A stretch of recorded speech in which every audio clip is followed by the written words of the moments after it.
Boa noite. Vamos iniciar o nosso ANCP Responde dessa quarta-feira, dia 20 de agosto, e vamos falar de um assunto muito interessante que hoje a gente só tem fera. Nós vamos falar sobre eficiência alimentar e quem vai mediar esse debate para a gente hoje é o professor Cláudio, que além de ser pesquisador da Embrapa, é nosso conselheiro e vice-presidente da ANCP e também pesquisador associado nosso. Temos aqui o Eduardo Eifert, da Embrapa Cerrados. Ah, me esqueci de dizer que o professor Cláudio também é da Embrapa Cerrados, né? O Bob Sainz, que veio diretamente dos Estados Unidos para nos prestigiar e trazer todo esse conhecimento que ele tem de muitos anos e um português impecável, né, professor? Nós temos aqui o Luiz da Hora também, que se prontificou a estar conosco para trazer ali a sua experiência na fazenda, falar como é a eficiência alimentar no seu rebanho e vai trazer muito conhecimento para vocês. E o Tiago também, da Fazenda Confiança, que veio para poder agregar todas essas informações e falar também sobre eficiência alimentar no campo. Professor, com a palavra é toda sua. Pessoal, obrigado. A gente vai ter que falar um pouquinho mais alto por causa dessas músicas.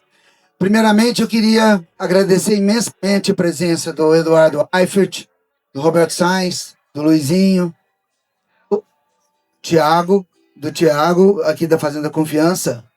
E bate-papo hoje. Hoje a gente não vai apresentar nada. Hoje quem são os protagonistas são os quatro. E nós vamos simplesmente mediar e trazer à tona um tema tão importante e tão sério, porque fenótipo coletado de maneira equivocada, ele gera erro. Então, animais com fenômica equivocada, fenótipos de eficiência alimentar, você não pode inferir muita coisa. Então, como a gente vem num trabalho disso aí há muito tempo, nós trouxemos aqui duas fazendas exemplares que coletam seriamente esses fenótipos e trouxemos aqui dois auditores, duas pessoas que são precursoras na eficiência alimentar e que fazem com muito cuidado a coleta desse fenótipo tão importante, tão sério, tão necessário para a pecuária de corte brasileira. Tá certo? Então, eu vou passar inicialmente a palavra ao Eduardo Eifert para que ele possa rapidamente fazer as considerações dele e passar aí a palavra para os outros palestrantes. Obrigado, Eduardo.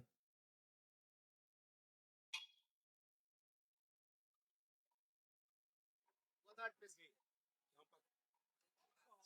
Boa tarde.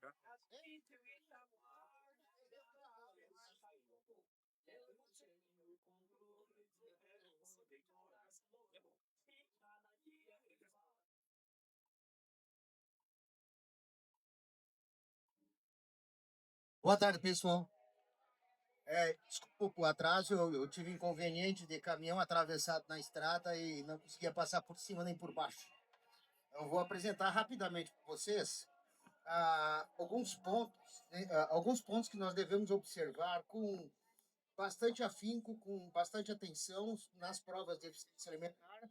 Parecem ser coisas simples enquanto eu estiver falando aqui, mas quando estiver lá na hora da gente fazer no momento que as provas estão sendo conduzidas, elas são bastante importantes, até porque uma coisa leva a outra. Nós temos equipamentos muito sensíveis, registram todo o consumo, todos os comportamentos animais, e isso reflete depois, não só aqui que eu vou fazer, que eu vou falar, mas também no que o Bob vai falar depois, que é sobre as métricas e a estatística das provas, tá? Que acaba culminando no final a sua validação. Já apresentei toda a equipe. O Cláudio já apresentou. Por que a gente faz a eficiência alimentar? Basicamente, a eficiência alimentar está relacionada com a exigência de mantença. E isso, para nós, quando a gente trabalha no confinamento, aquilo que a gente mede, consegue medir se a eficiência de mantença é o consumo em percentagem do peso vivo, e a gente vê que tem uma relação direta negativa com o CAR. Quanto menor o CAR, menor o consumo em percentagem do peso vivo, maior o CAR, maior o consumo em percentagem do peso vivo. ok? Então é isso que a gente quer, animais que sejam mais econômicos em termos de energia de alimentos.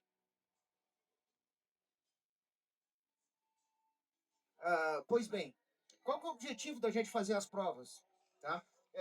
Basicamente, a gente tem dois objetivos principais. O primeiro é atender os anseios da fazenda para identificar seus animais mais eficientes. O segundo é manter os programas de melhoramento genético com dados suficientes para validar e, se for necessário ainda, traçar novas equações ou atualização das equações de predição de eficiência alimentar.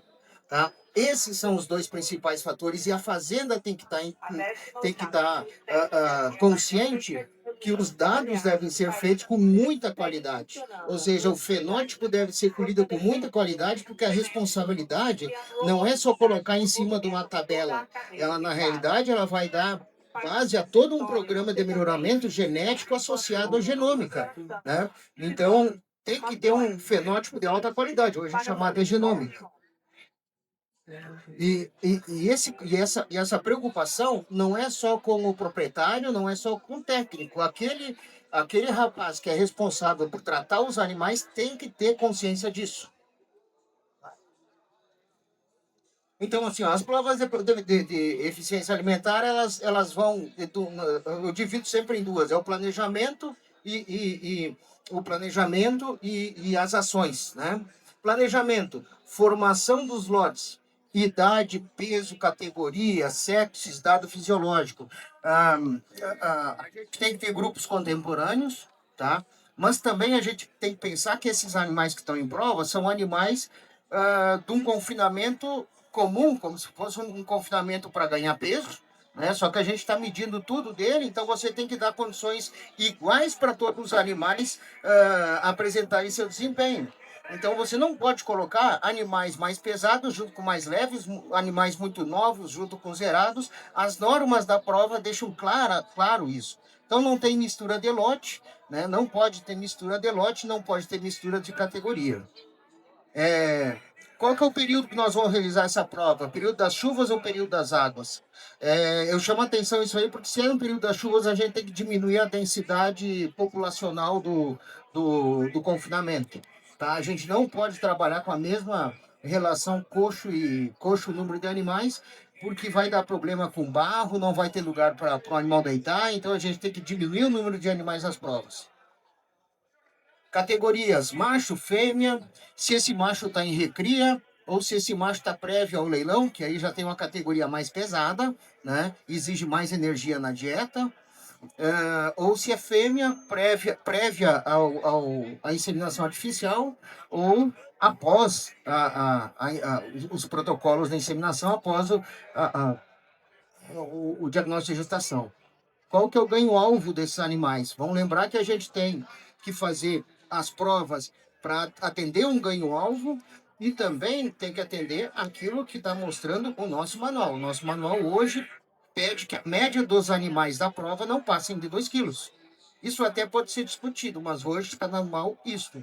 Ninguém vai dar ganho de peso animais 2 quilos por dia para animais em recria na primeira seca. Também ninguém vai conseguir colocar 1 quilo de ganho de peso para animais aos 24 meses. Alimentos e formulação da dieta, prevê toda a alimentação. Tá?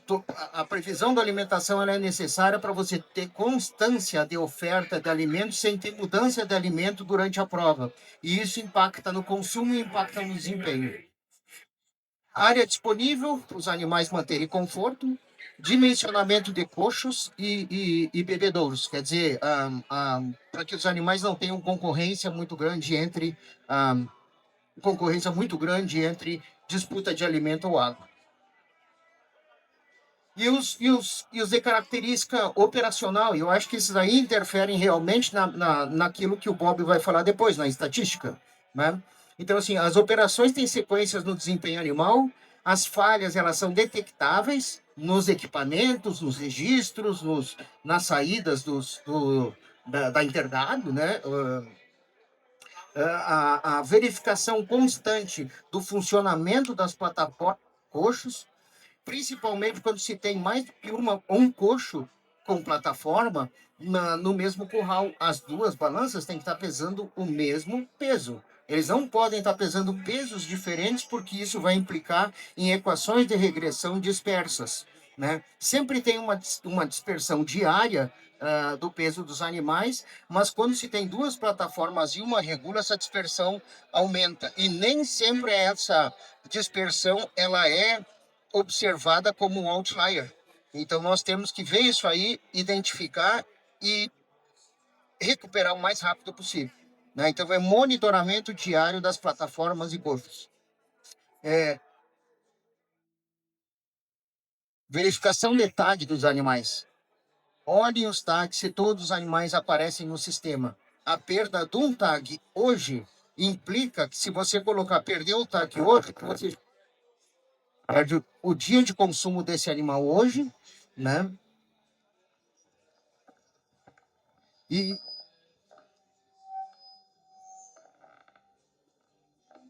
a 18ª potência é a maior vez de egoísmo avaliado. E Nós contamos com perde o dia de consumo hoje e ainda é possível perder o dia de amanhã se o tag não foi trocado na mesma data, na hora. Então, a cada dia que você passa, perde dias. E principalmente quando você está trabalhando, buscando minimizar o período de provas, que você visa 42 dias válidos. E se perder o tag, aquele animal naquele curral vai atrasar, ele individualmente atrasa os 70 animais que estão no mesmo curral, né? Então, troca-se logo, pensando numa dieta de R$10 por animal, numa diária de R$10 com 70 animais, são R$700 por dia, 4 dias são R$2.800, né? E perca do brinco, do tag até voltar ao tag. Então, muito cuidado, isso aí interfere depois no número de hectare. Então, fluxo animal também, retorna o animal no curral certo, né, e rápido, tá? Monitoramento das calibrações e as provas. Nós buscamos sempre provas com 35 dias válidos de consumo e 42 dias válidos para pesagem. 35 dias válidos de consumo, você tem que monitorar todos os consumos diários de todos os lotes, de todos os animais, para ver se você, principalmente para você, se tem animais que estão consumindo sem ser registrados, tá? Que é chamado tag zero, aparece no sistema. Você tem que ver se os coxos estão calibrados para não aterços irreais, né? Todos os animais estão chegando no coxo e se tem tag em todos os animais, né? Outra, às vezes a plataforma, os coxos travam, um dos coxos travam, e aparece para um animal um consumo de 70, 80 quilos, enquanto a média está em torno de 20, né? Esse dia deve ser desprezado, é dia não válido, dia perdido, porque você não sabe qual que é o animal que efetivamente consumiu naquele coxo, né? Então, se você só anular para aquele animal, você está beneficiando outros que consumiram e não ser registrado alimento para eles. E 42 dias válidos para pesagem, coisa que eu já tinha conversado, tá? Medição do peso vivo. Essas aqui são as plataformas que tem lá na Embrapa Cerrados, tá? É a plataforma associada ao coxo, o animal sobe na plataforma para beber água e ao mesmo tempo ele é pesado, tá? Mas eu coloquei justamente para ser de 2017, quer dizer, fazem 8 anos que a gente está fazendo prova, né? Hoje esse estudo é outro e a gente está querendo modernizar ainda mais essa estrutura, tá? Eu sei que vocês não vão ver nada daqui, foi proposital ver isso aqui, mas isso aqui é exatamente como aparece para vocês lá no computador de vocês, esse bolo de número, tá? E você tem que olhar um a um os números para ter uma prova limpa, clara e conseguir filtrar aquilo que realmente interessa e tirar fora aquilo que realmente não interessa, né? E tem critérios para isso, tá? Como eu falei aqui, isso aqui não, eu quero... tá. Mas aqui, ó, dá para ver um pontinho aqui, ó. Tá vendo que tem pontos falhos aqui? Eu vejo que eu vi lá na hora, né? Mas aqui o animal perdeu o brinco, perdeu 5 dias de pesagem. né? Ou seja, a prova atrasou em 5 dias só por causa... Esse curral aqui atrasou a prova só por causa dele. Só porque não trocou o brinco na hora, pegou no final de semana, não trocaram no final de semana, e isso acontece nas fazendas. Então a equipe tem que estar pronta para trocar o brinco. O problema é a estrutura, que você pega no final de semana e isso pode dar problema, tá? Mas você não pode passar por cima disso sem ver. E a gente sempre quer equações de regressão, e a partir de todos esses dados aqui, a gente estabelece equações de regressão, e essas equações de regressão têm uma métrica, que depois o Bob vai apresentar, mas sem passar por cima dele, nós temos... eu quero apresentar aqui duas situações. Essa primeira situação, essa situação da direita, é um animal que foi pesado durante a prova, deu 50 dias de pesagem, 50 e poucos dias de pesagem válidos, e uma equação bastante interessante, com R² acima de 0,96. Não aparece aqui porque é pequeno, mas eu sei. Tá? Tem sua variação diária, enfim, ele aparece, ele mostra uma confiança muito grande do seu desempenho nessa equação de regressão. Já aqui no lado esquerdo, né, nessa figura aqui, é um animal que teve dificuldades em registrar pesos. Tá? Um animal que perdeu muitos dias, né, que não teve muitos dias válidos, né? E inclusive com uma interrupção muito grande de registro de pesos. Esse animal ele caiu fora da prova, não porque era um animal ruim, não porque era um animal não por um animal ruim, não porque ele tivesse algum grande problema, mas realmente porque ele teve registros ruins durante toda a prova, mesmo trocando tag. Não se sabia o que acontecia com o animal e foi isso que aconteceu. No final você não tem um dado fidedigno para te dar confiança e manter esse animal, para fazer o card desse animal. Então a gente retira ele, não faz, mantém ele na prova, mas não usa os dados para gerar card. Na hora.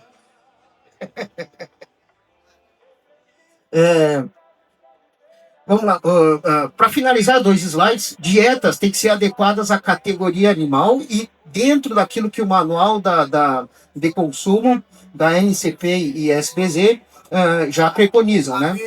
A BCZ, desculpa. A NCP e a BCZ já preconizam. Essas dietas, então, tem que ser adequada à categoria, né? Como eu já citei, animais em recria ou animais em terminação são diferentes, né? Monitoramento constante da matéria seca da silagem, no máximo, semanalmente. Isso porque quem mais varia dentro das dietas é o teor de matéria seca. Então, se o teor de matéria seca tem uma pequena variação, não há necessidade de fazer qualquer correção dentro da medição da oferta, porque depois nós vamos ter que corrigir o consumo de matéria natural pelo teor de matéria seca. E esse teor de matéria seca, se ele não altera, ele também não altera a relação volumoso concentrado, e com isso mantém o valor de energia e proteína das dietas como foi elaborado por esses animais. Ao menos 3 análises bromatológicas ao longo do período experimental, tá? Porque pode variar os valores bromatológicos, então a gente tem que ter uma média até o final da prova, isso aí é importante. Registrar todas as recorrências na prova e extra-prova. Por exemplo, fez um dia de campo, um monte de gente passou lá, um monte de gente ficou lá 2, 3 horas no confinamento enfim, alterou o comportamento dos animais. Ou, por exemplo, interna, né?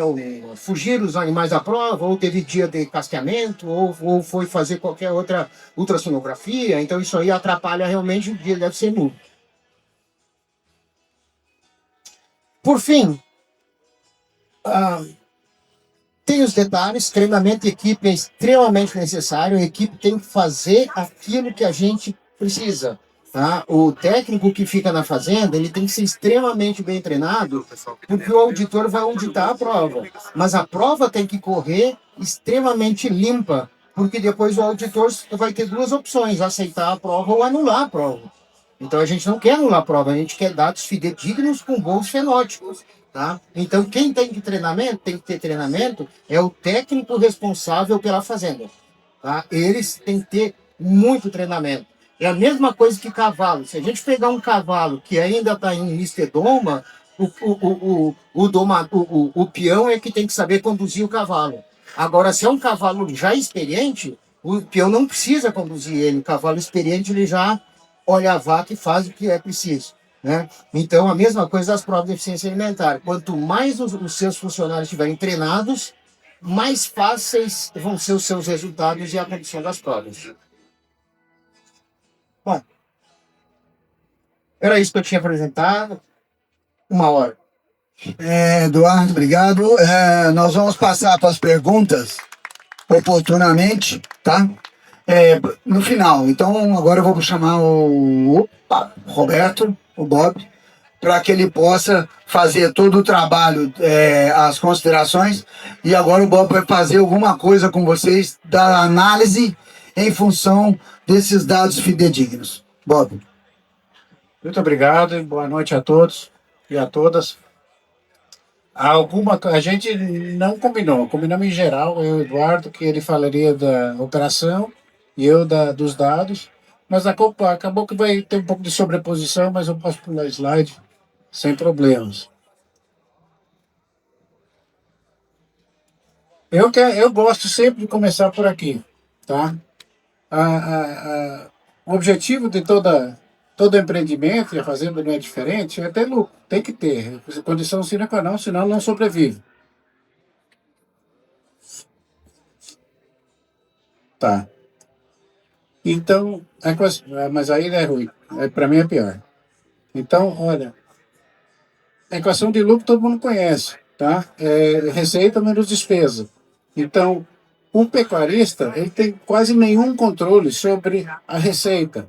Talvez um marketing melhor, um contrato com frigorífico, travar preço, essas coisas, mas normalmente o criador ele recebe o preço do mercado. Tá? Ele não tem muito controle sobre isso. A maior fonte de controle é justamente na despesa. Quanto aqui o custo operacional. Aí sim, o empresário, qualquer empreendimento, tem controle sobre isso. Tá? Então, se a gente quer aumentar o lucro, nós vamos ter que ou aumentar a receita ou diminuir a despesa. Acontece que a alimentação do rebanho é a maior despesa operacional que tem em qualquer operação pecuária. Tá? Acima de 70%, 80% do custo operacional sempre é alimentação. Então, se nós vamos reduzir o custo de produção, nós temos que começar pelo custo de alimentação. Então, toda vez que a gente seleciona um animal que é mais eficiente, que converte mais produto com menos alimento, nós estamos reduzindo o custo operacional e aumentando a lucratividade. É claro, como tudo, né? É impossível melhorar aquilo que a gente não mede. Tá? Quem fala que está fazendo melhoramento sem medir, é brincadeira, está se enganando e enganando os outros. Isso aqui o Eduardo já mostrou. Esse manual, ele foi fruto de muitas mãos trabalhando junto. Tá? Teve uma primeira versão, que foi o Dr. Luciano Borges Ribeiro, convocou todo mundo, da BCZ, da Embrapa, do IZ, das universidades, eu também estava lá, de Gaiato, e em conjunto nós elaboramos uma série de normas e procedimentos para padronizar a coleta dos dados. Posteriormente, teve avanços tecnológicos na questão dos coxos eletrônicos, balanças, e fizemos uma revisão dessas normas e saiu essa versão 2. Tá? Ela é muito boa. Tá? Hoje não existe motivo nenhum de alterar uma vírgula desse manual. Tá? Eu quero deixar isso muito claro. Eu coloquei um monte de coisa aqui, mas eu vou pular. Por quê? Porque o Eduardo já falou a parte mais importante. Tá? Todos os procedimentos que ele colocou são importantíssimos. Tá? Atenção a esses detalhes é fundamental. Em termos de qualidade dos dados, nós temos duas métricas, tá? Que normalmente é o número de dias necessários, dias válidos, e também a precisão das estimativas. Tá? Então, para a média, por exemplo, de consumo durante esses 35 dias válidos ou mais, nós temos que ter um erro padrão dessa média, menos de 5% da média. Esse que é o EPR. Tá? Então, isso nos dá confiabilidade que aquela média realmente representa o valor daquele animal. Quando a gente fala do ganho de peso, que também entra na equação que eu vou mostrar, de eficiência, aí nós também temos uma estimativa do ganho médio, que é feito pela inclinação da regressão, e nós também temos um critério de precisão. Então, além dos 42 dias, nós temos que ter uma precisão, nesse caso, de menos de 31% da média. Tá? Então, esses dois critérios são fundamentais. Se não são respeitados, tem que anular a prova ou retirar o animal. Passando. Só para mostrar aquilo. Bom, então o Eduardo mencionou o critério de CAR. Existem várias métricas para definir ou expressar a eficiência alimentar do animal. A conversão alimentar todo mundo conhece, né? Que é simplesmente a razão do consumo para o ganho.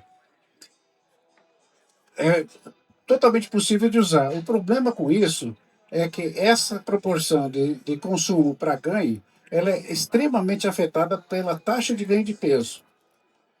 E o que isso vai acontecer? A gente quer uma conversão menor, né? Então, se a gente tem um ganho maior, essa proporção vai ser reduzida.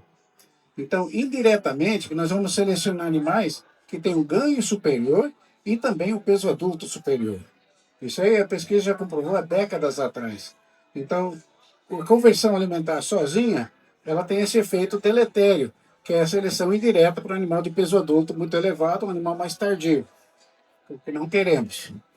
O CAR resolve esse problema. Por quê? Porque dentro da equação, a gente considera o CAR é o consumo alimentar residual, que é a diferença entre o que o animal comeu de fato e aquilo que ele seria esperado, o consumo esperado desse animal, tendo em vista que o esperado é calculado uma equação que contempla, no meu caso, do jeito que eu faço nas provas, a idade do animal, o peso metabólico médio do animal, a taxa de ganho de peso, e eu coloco também o acabamento. A NCP não faz isso, mas eu faço. Tá? Por quê? Porque dessa forma eu retiro a influência da composição do ganho. Todo mundo sabe, então, que depositar gordura custa mais calorias do que depositar tecido magro. Então, se eu não uso o acabamento na minha equação, eu indiretamente vou selecionar animais mais magros, mais uma vez, mais tardios, e não é o que a gente quer. Bom, o Eduardo mostrou alguma coisa dos dados crus que saem, nesse caso, no exemplo da Intergado. Aqui a gente tem as pesagens, um período aqui de 2 meses, tá? E são os dados brutos que saem do sistema. Ele mencionou a presença de outliers, tá?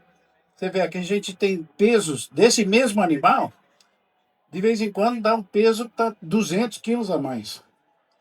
Isso é obviamente um erro, né? São dados aberrantes, o que ele chamou de outlier. Tá? Outlier porque fica fora da curva da realidade. Então, a gente tem que eliminar esses dados. Então, a primeira filtragem que a gente faz é retirar os outliers, que são, obviamente, não fazem parte da realidade. Então, esse mesmo animal, retirando esses valores aberrantes, a gente acaba com um conjunto de dados assim. Tá? A gente vai ver que aqui nós temos 4, 5, 6 pesagens por dia. Toda vez que o animal vai beber água, ele pesa na balança e temos um peso. Mas dentro do dia, vai ter uma variação importante, 20, 30 quilos, que também não é real.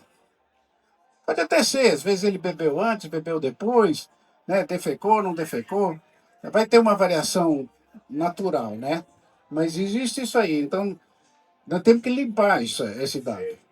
Então, a primeira coisa que a gente pode fazer, bom, a primeira coisa é tirar os outliers. A segunda coisa é, em vez de considerar todos os pesos individuais, nós vamos tirar a média de peso por dia. Tá? Então, pegar a média de cada 24 horas. Então, simplesmente isso, sem limpar nada, já me dá uma curva muito mais limpa, né? Porque quando a gente tira a média diária, já enxuga essa variação, tá? Aí a gente tem esse gráfico aqui, e essa equação de regressão, a inclinação dessa linha representa o quê? Quilos por dia. É a taxa de ganho de peso, tá?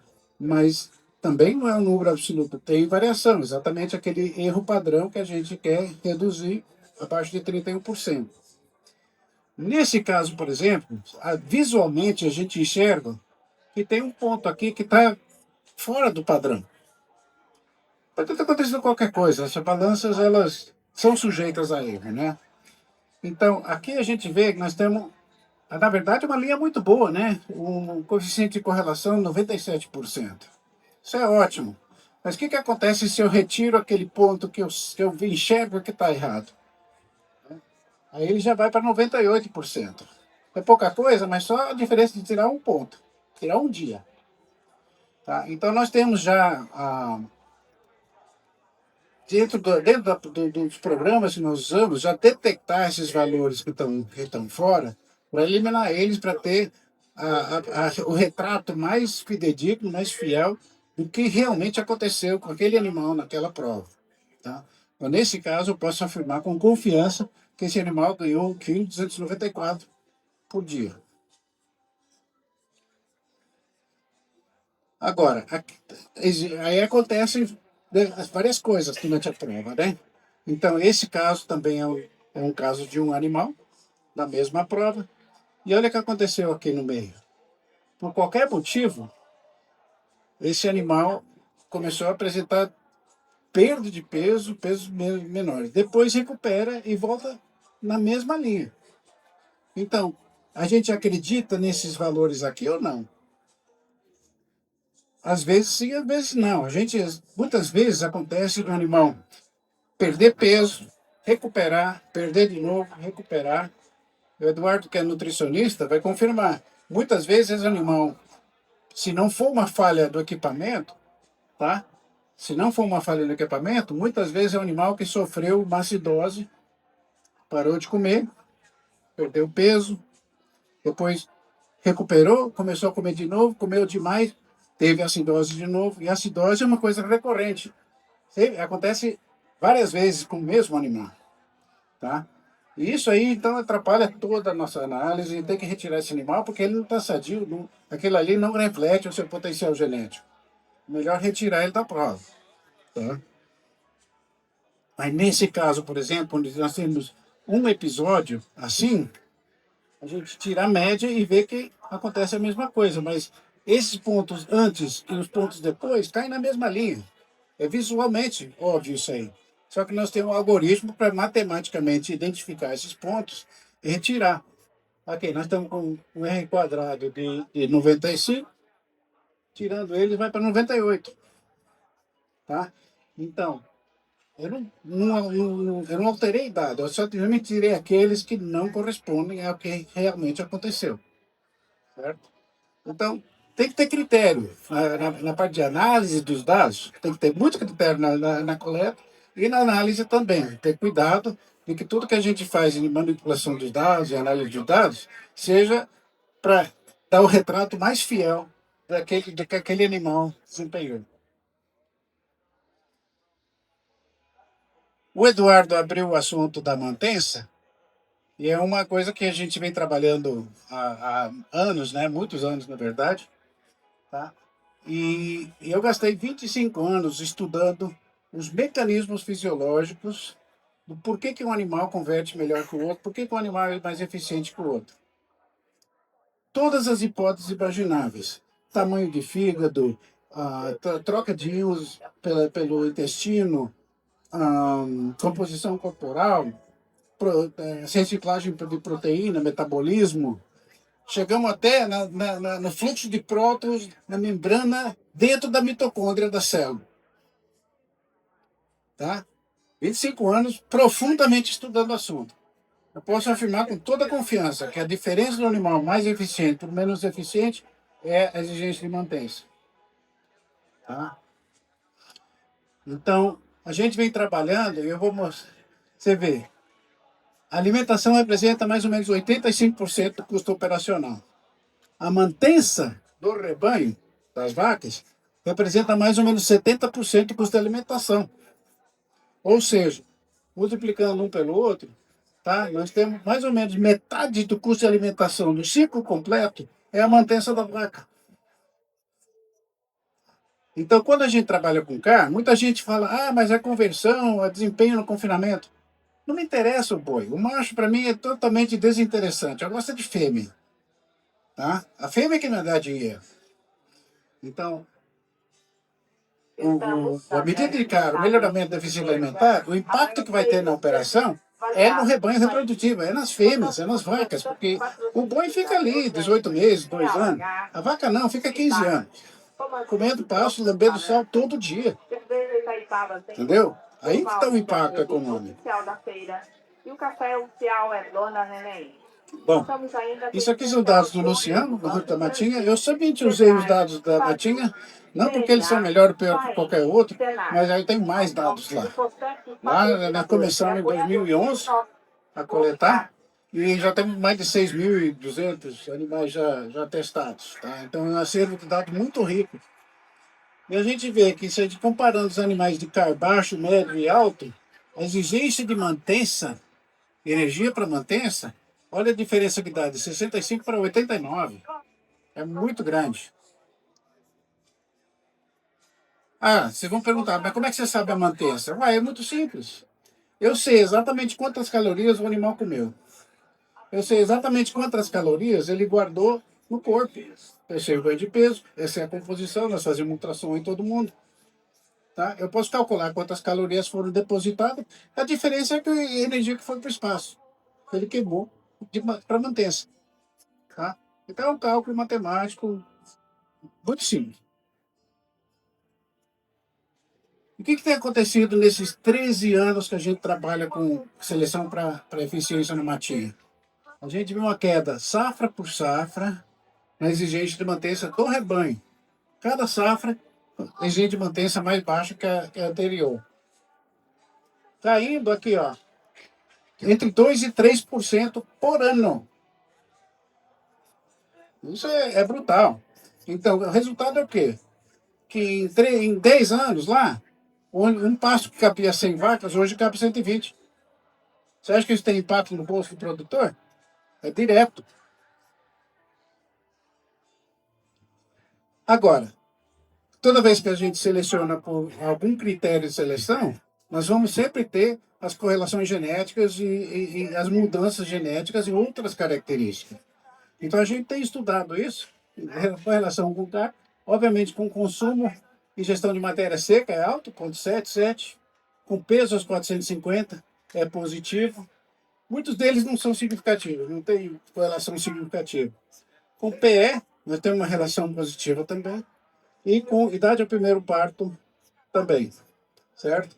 Essa correlação com idade ao primeiro parto é muito interessante, porque é positiva, ou seja, o cara mais alto, que é indesejável, é um menos eficiente, também eleva a idade ao primeiro parto, tá? Que também é indesejável. Então, reduzindo o CAR, nós vamos reduzir também a idade ao primeiro parto, indiretamente. E olha só, a herdabilidade da mantença do CAR aqui, 19,09. Então, responde a seleção numa boa. Só vou finalizar que a gente pode também calcular a emissão de metano, tá? A diferença, o animal come mais, fermenta mais, produz mais metano. Isso é matemática. E nós também estamos enxergando uma queda, safra por safra, na emissão de metano do rebanho. Então, isso, futuramente, pode ser um fator muito importante. Bom, eu já passei do meu tempo, agradeço a atenção de todos e vamos continuar com o bate-papo, né? Bob, agradecemos aí a sua apresentação, muito boa. E agora eu chamaria o Luiz Tavares, do Grupo Hora, para fazer os comentários dele e a experiência dele lá na hora, utilizando a eficiência alimentar como ferramenta. Obrigado, Luiz. Boa tarde a todos. Vamos falar depois de 3 feras dessa um pouco complicado, né? Dados técnicos, dados que fazem os resultados das provas, e são eles que fazem, eles que vivem isso. A gente tem experiência do campo, o que acontece no dia a dia numa prova de eficiência, o que é o relato do dia a dia que acontece com a gente. Nós começamos em 2018 junto com o Bob. Bob estava lá junto com a gente, validando nossas provas. Cláudio também junto com a gente. E eu lembro que a primeira coisa que eu pedi foi um socorro para o Cláudio. Eu falei, Cláudio, me manda alguém que isso aqui é uma loucura, a gente vai ter que ver como é que a gente faz para isso daqui funcionar. O Cláudio prontamente mandou um mestrando dele, ficou lá com a gente, nos orientando, nos mostrando como é que funcionava todo aquele equipamento, toda aquela coisa que parece uma coisa de extraterrestre, não é. Então, simplesmente um equipamento que funciona, que dá muito resultado, e ele simplesmente tem que ser feito mantência nele. Tem que ter mantência, que o Eduardo falou, hoje ele que nos orienta nas nossas provas. Você tem que ter toda a mantência desse equipamento. É um equipamento que tem altos e baixos. Nosso equipamento foi todo feito com placa solar, não com energia, por causa que na fazenda nós temos problema de energia, então quedas de energia refletem também no resultado, então nós optamos por placas solares nos equipamentos, onde a gente não tem essa diferença de elétrica na parte dos coxos. Uma coisa que o Eduardo falou e a gente respeita muito é a quantidade de animais que a gente põe num equipamento. Isso tem que ser respeitado. Nós já tentamos passar um pouco do volume por necessidade de rodar uma prova mais rápida, né? Nós pusemos, e quando dá problema em um equipamento, que você desliga um equipamento para poder continuar os outros, essa quantidade a mais que a gente pôs acaba também perdendo dia, perdendo prova, perdendo, como ele falou, o custo é alto. Então a gente tem que respeitar várias coisas. Grupo contemporâneo é o primeiro. Peso. Isso a gente faz a desmama, passa para o Eduardo uma planilha da desmama. Dentro dessa planilha, ele classifica quais são os animais que vão fazer parte do quadrado. Nós temos 4 quadrados que fazem parte hoje do equipamento nosso, são 40 coxos, e 10 são separados em 4 de 10. E aí são respeitados quem são os animais que vão participar dentro do grupo contemporaneidade e peso. É feito isso dentro de uma sala, depois a gente põe. Equipe muito bem treinada. Essa equipe tem que ser muito bem treinada. Desde do rapaz que passa para pôr o trato, a gente tem que ensinar ele a ter olho de quanto ele vai pôr de trato, quanto está sobrando de trato para não ter perca. Não pode faltar, porque senão o animal acabou o trato, o animal que está lá, às vezes deixou de comer porque faltou trato. Então tem que sobrar um pouco de trato, que é para que todas as vezes todos os animais tenham acesso a essa comida. Essa comida a gente limpa todos os dias, a gente põe um trato novo. Água, uma coisa importantíssima, a água a gente lava pelo menos 2 vezes na semana, a gente limpa o coxo de água, água limpa, água sempre boa para os animais estarem tomando essa água. E a balança nossa é igual de todo mundo, é exatamente no coxo de água, onde o animal entra para beber água, ali ele é pesado. Os pesos faraônicos, aí entra essas coisas que acontecem no dia a dia. Um animal entrou, o outro entrou junto, pisou na balança, vira um problema para eles. Então a gente tem que estar se preocupando. Nós já tivemos problema lá na fazenda uma vez, de pôr um lote de desmama de fêmea, e nós não percebemos que a largura estava um pouco larga, e 2 fêmeas conseguiam entrar e comer juntas no mesmo coxo. Então é uma coisa que tem que ser orientada. Então tem que ter orientação dos funcionários. E depois a coleta de dados é muito importante. Essa coleta de dados que é passado para eles, para o Bob, para o Eduardo e para quem valida essas provas, isso tem que ser muito fiel. Tem que ser coisa fiel.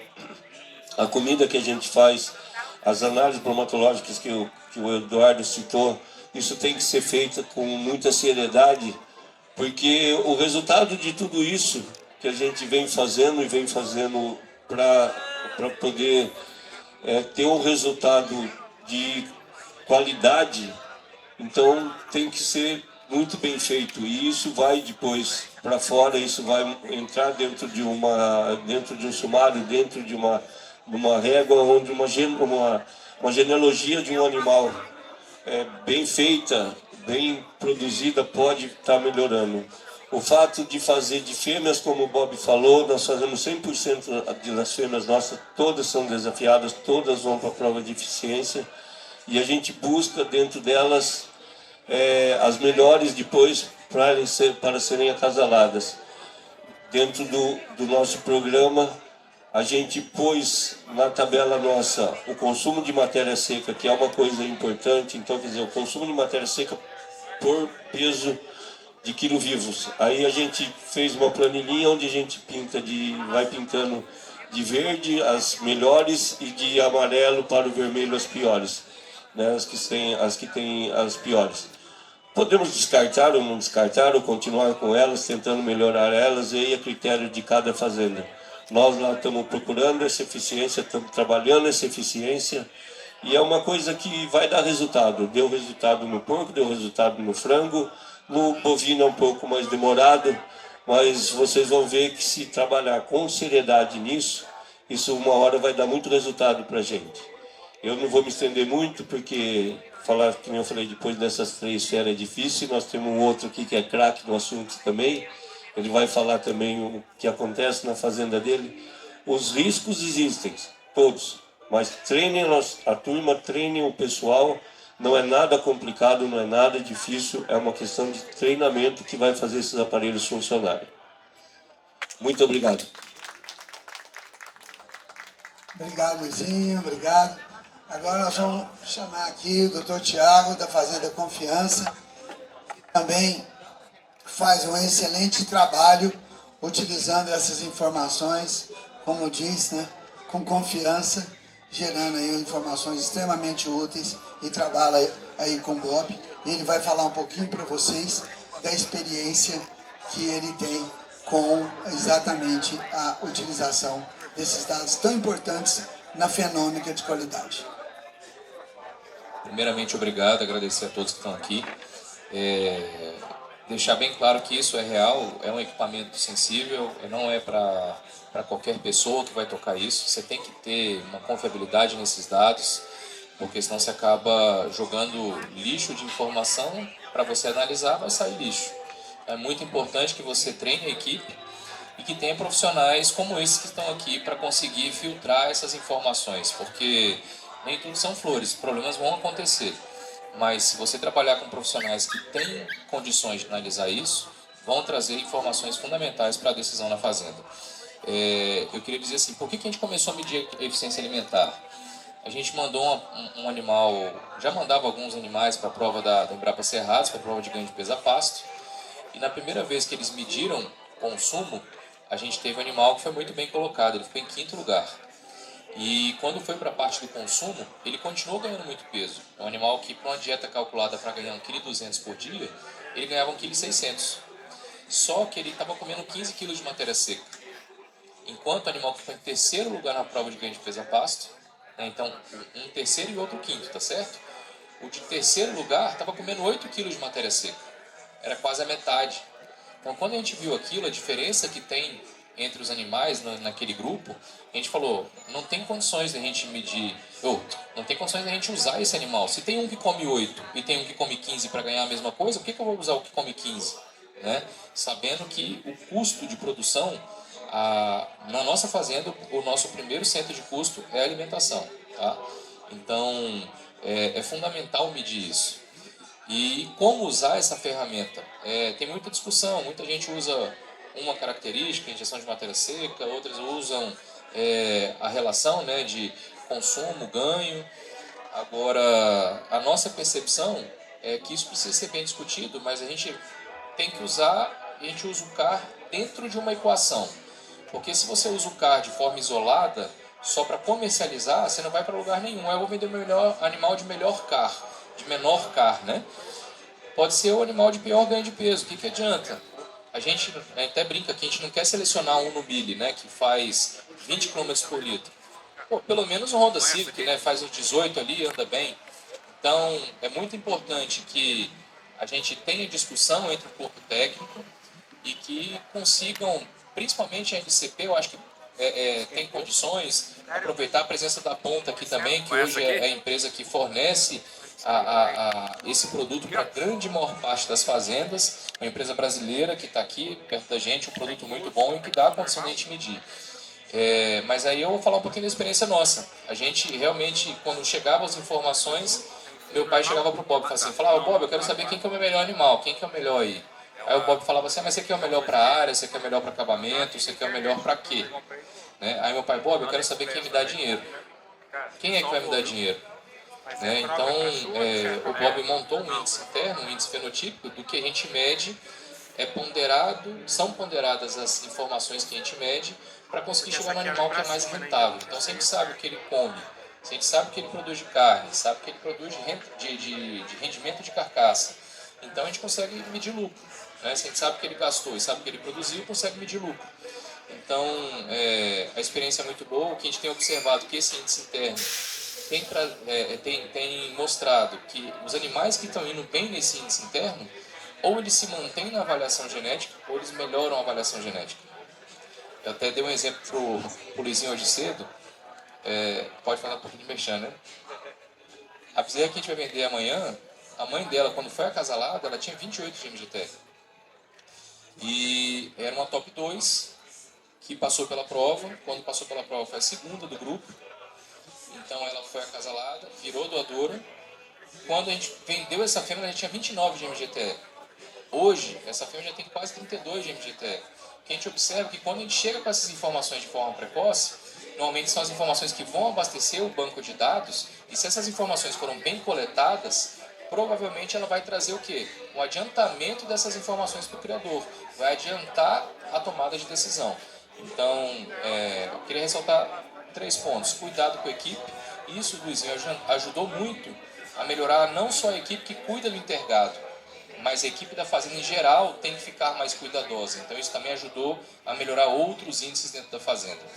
Outro ponto é ter uma equipe técnica que vai analisar esses dados, porque se não tiver uma boa equipe técnica, você pode chegar a resultados que não vão acrescentar. E outro é utilizar o dado, gente.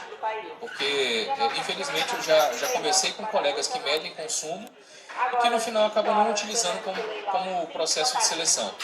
Então é muito importante acreditar no que a gente faz. Mas acho que para acreditar no que a gente faz, a gente tem que ter confiança no que a gente faz. A gente tem que fazer direito. Então faz direito para conseguir usar esses dados e usar e ter ganho genético. Então é basicamente isso. Não queria perturbar muito vocês. Estou à disposição para trocar informação. Quem quiser visitar a fazenda, conversar. Então a gente está à disposição.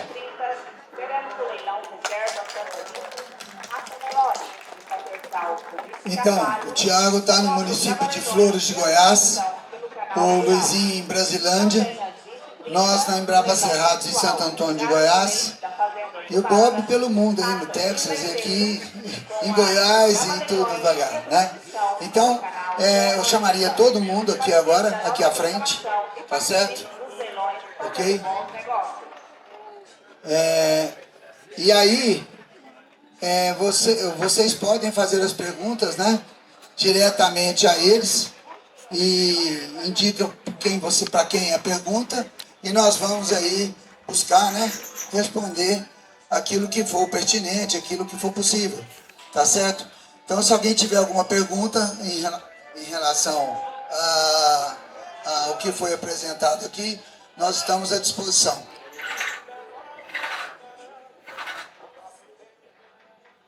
Sem perguntas? Vai.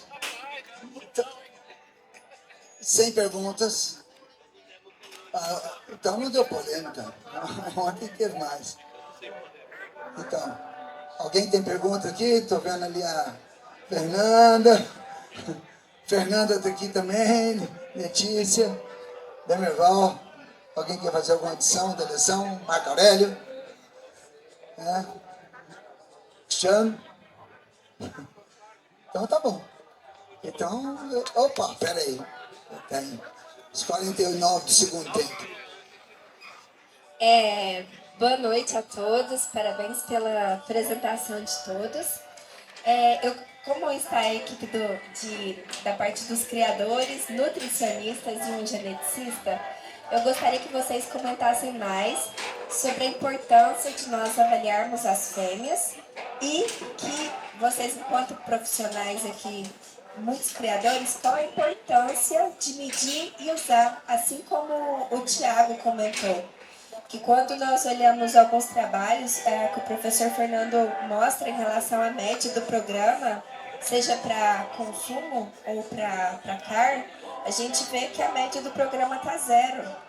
Que algumas fazendas que medem e utilizam de fato têm se destacado. E isso tem sido uma proporção muito pequena dentro do programa de melhoramento genético. Então, gostaria que vocês comentassem, abordassem esses temas aqui com os criadores. A importância da seleção para essa característica e a importância de nós também avaliarmos as fêmeas, né? Que, como o professor Bob disse, né, ela compõe aí, consome mais de 50% da nutrição da fazenda. Fêmea. Pode? Obrigado pela pergunta, Letícia. Eu vou tentar colocar do meu ponto de vista. Eu acho que se a gente colocar 50 pessoas para trabalhar para falar sobre eficiência, vão ter 50 opiniões talvez diferentes. Cada um tem o seu ponto de vista. A primeira coisa, eu acho que a média do cara é zero e sempre vai ser zero. Então, no momento que você colocar as provas dentro do programa, a tendência é que dê uma média zero também. Né? O estatístico está aqui, depois ele me corrige. Tá? O que você vai fazer com os dados? É a grande pergunta, né? O que você vai fazer com a informação do cara? Eu acho que a gente tem que tem que seguir os exemplos, né, que deram certo. E cada um traça o seu caminho, né? Hoje ninguém obriga ou ninguém coloca o que você vai fazer com a informação do stayability. Ninguém te obriga, ninguém te coloca o que você vai fazer com a informação do 3P, né? Então, assim, mas então o cara vai ser a mesma coisa. Eu acho que cada fazenda, cada selecionador vai utilizar o CAR da maneira que dentro do sistema de produção da fazenda melhor lhe atender. O que eu vi aqui, e já em outras conversas, o Thiago trabalha com um índice, né? O doutor Luciano, né? Ele já tem um ponto de corte. Né? Quem fica é eficiente. Né? Quem não é eficiente, vaza embora. Né? E eu acho que é nesse sentido também a hora tá chegando nesse sentido. Né? Quer dizer, a tendência é você não fazer um melhoramento direto para eficiência alimentar, porque você tem que produzir touros que vão te atender o mercado, e já é difícil você pegar STEI, 3P, hoje tem peso ao nascer, facilidade para precoce, acabamento, de lombo, crescimento, você tem um tanto de informação que você tem para você escolher um touro, e você colocar mais o CAR ainda, quer dizer, começa a ficar limitado os teus touros para o mercado. Né? Então eu acho que a melhor solução, talvez, ou entrar num índice, como o Thiago fala, ou você ficar e reter realmente como reposição as tuas precocinhas, né? E sempre manter os gênios da precocidade sexual no teu rebanho. Muito bem. A pergunta foi sobre várias partes, mas uma delas foi sobre a vantagem de testar fêmeas, machos e fêmeas, né? Então, eu não sou geneticista nem melhorista, vocês podem me corrigir, mas até onde eu entendo, o ganho genético do rebanho vai depender da pressão de seleção, da heredabilidade, dividido pelo intervalo de geração. Certo? Então, quando a gente mede só macho, por exemplo, a nossa pressão de seleção é muito menor, é metade. Certo? Quando eu faço macho e fêmea, eu vou dobrar a pressão de seleção. Então eu vou ter um ganho genético que é o dobro da velocidade. Entendeu? Então, isso é fundamental. Trabalhando com precocinha, nós reduzimos o intervalo de gerações, que também acelera o ganho genético. Tá? Então eu enxergo dessa forma. Na questão do índice, que o Tiago, ele gentilmente me deu o crédito, mas na verdade eu acho que ele é mais pai da criança do que eu. Não porque ele desenvolveu, mas ele encheu tanto o saco que eu não tive outra alternativa do que fazer. Foi tudo pressão dele.